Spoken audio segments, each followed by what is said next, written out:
રજામાં રોકાણા હતા.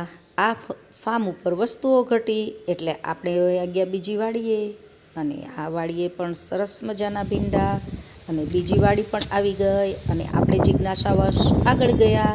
મસ્ત મજાના કેળા, અને આગળ ને આગળ વધતા ગયા. કેળા તો નાના, અને આ છે કાચા પોપૈયા પણ કાચા. તો હવે લેવું શું? ત્યાં તો ધોધમાર વરસાદ. આ છે બરોડાના જે પાણી ઘૂસી ગયા હતા એનો આગલો દિવસ, અને ધોધમાર વરસાદ. લીંબુ લીધા, જોઈએ કે હવે શું છે. તો આંબલીઓ પણ તોડી.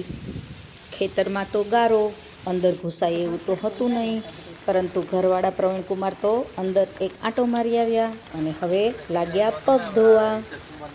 એ દરમિયાન વાડીવાળા ભાઈએ નાગરવેલના પાન, લીંબુ જે હતું તે બાસ્કેટમાં ભરી દીધું, અને આપણે લઈને થયા ચાલતા, અને વાડીની બહાર